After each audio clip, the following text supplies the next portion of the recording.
While I was in officer candidate school, they were asking to see who would like to become pilots.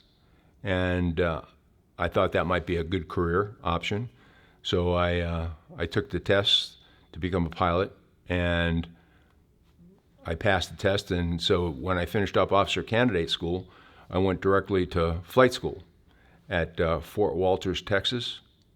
And at Fort Walters, we were trained in they had two different types of helicopters you could train in. You could train in TH-55s, which were Hughes TH-55s, or a Bell 23. And that's where you learned your basic helicopter flying, how to hover and fly and navigate and things like that. And after that, I went to Savannah, Georgia, to Fort Stewart, and actually it was Hunter Army Airfield in Savannah, and that's where you learned instrument flying and tactical flying. And tactical flying you did out of Fort Stewart, which is pretty close to Hunter Army Airfield. And while there, I thought that it would be also advantageous if the enemy, because knowing that you're going to go to Vietnam, could shoot at me, I thought it might be really great if I could shoot at them. So at that time, they had just completed Cobra helicopter training. The Cobra helicopters were just coming into the Army inventory, and they had a Cobra transition at Hunter Army Airfield, and they called it Cobra Hall.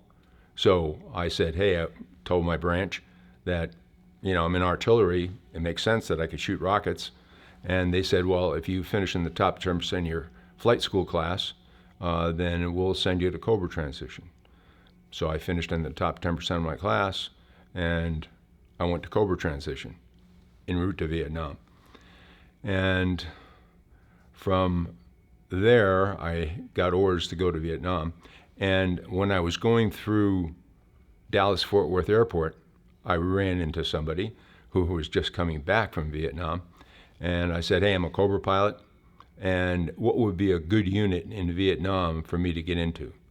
And this gentleman, officer, said that the 334th Attack Helicopter Company would be the best, and they provide gunship support to anybody in 3 Corps.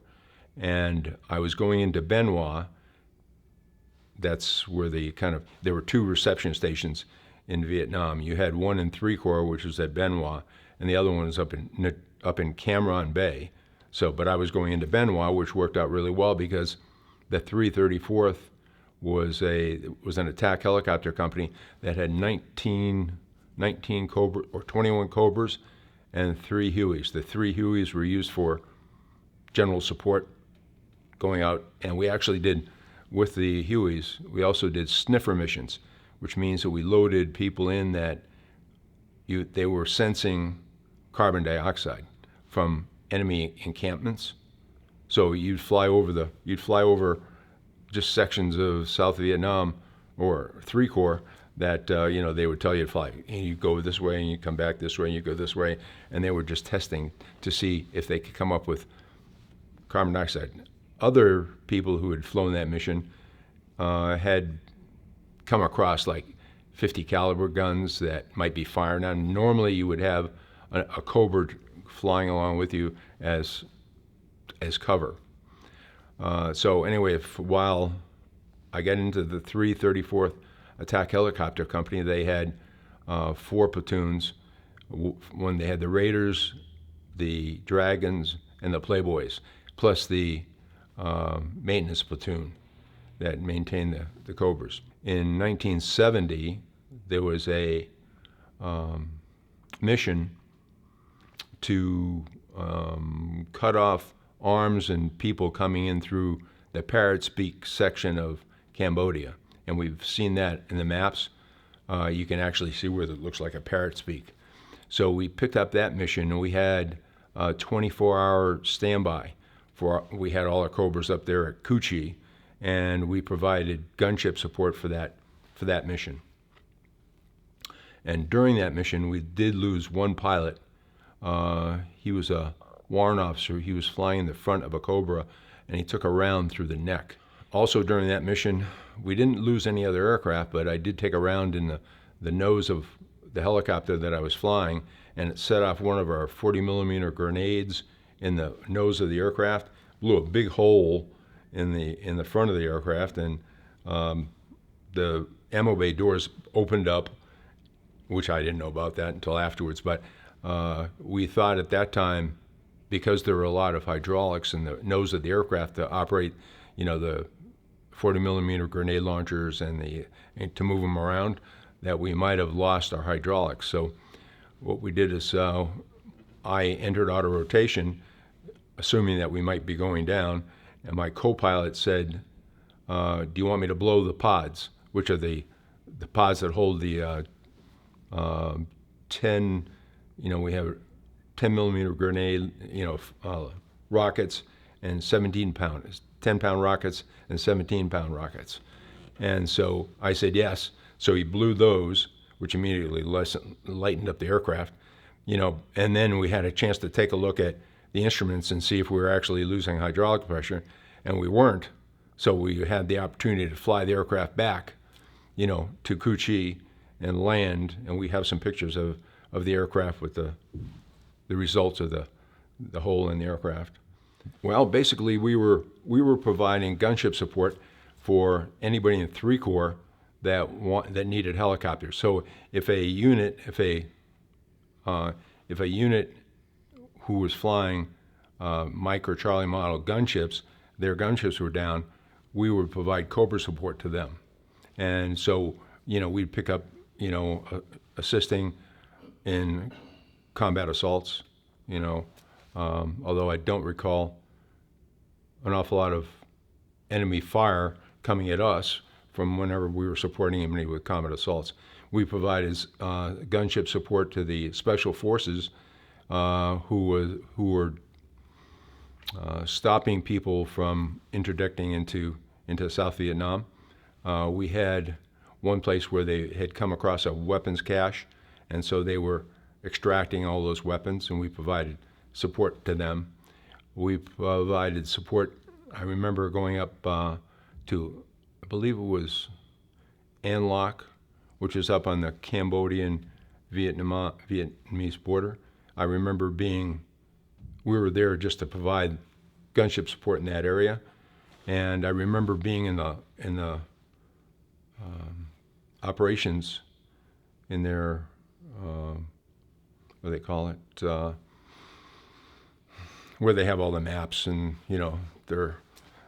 and them starting to take some mortar rounds.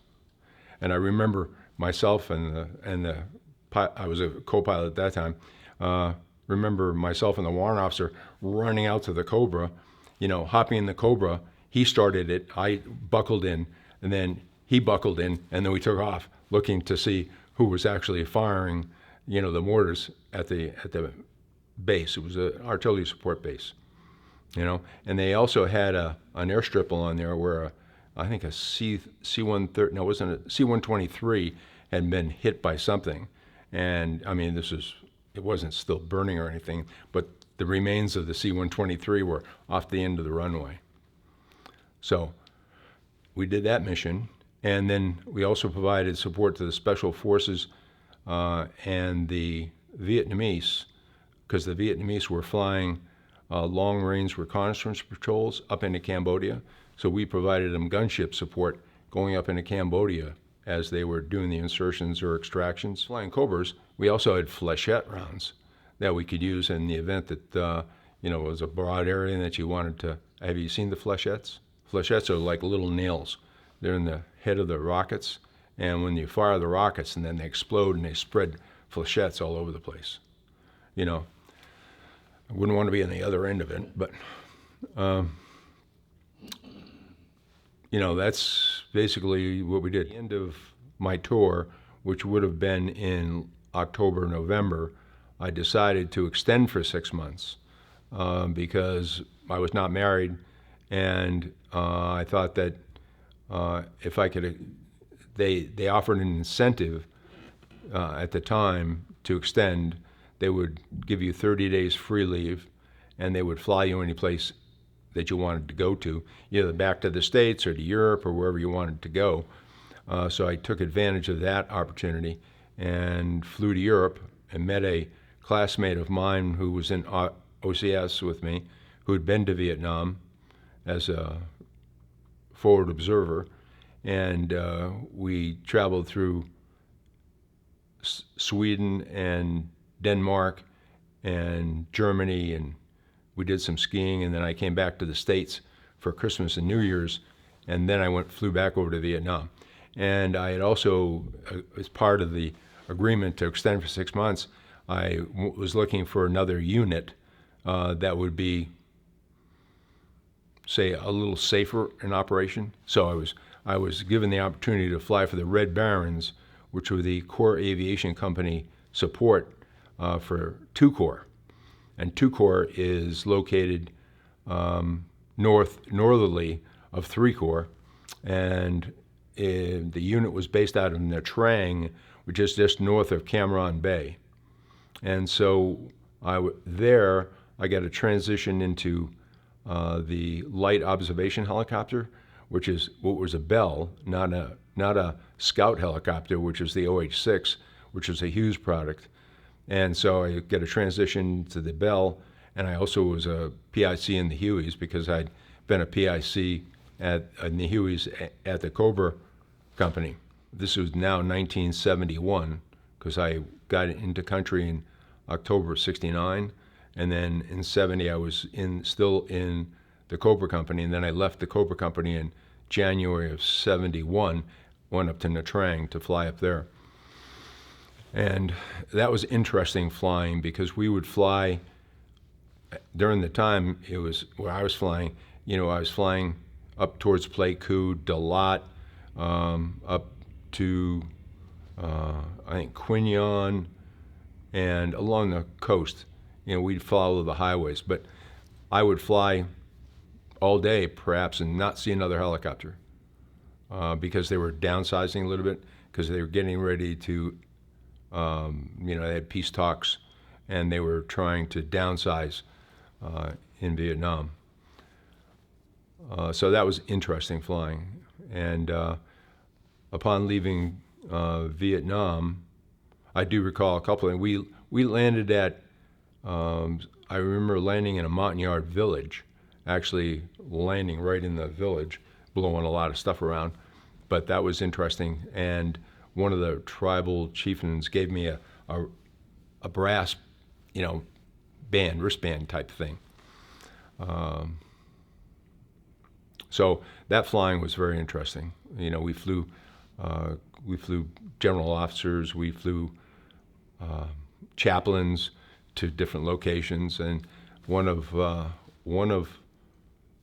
other captains in the company, John Maddox, I remember he was flying in a Loach or a Bell 58, and they had an engine failure, and he was flying a chaplain, and he says the chaplain got rope burns from doing the rosary as he's heading down.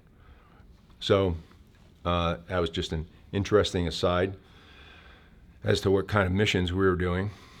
And when I left Vietnam, I had put in a request to get a fixed wing transition, an Army fixed wing transition, so I would be helicopter rated and airplane rated.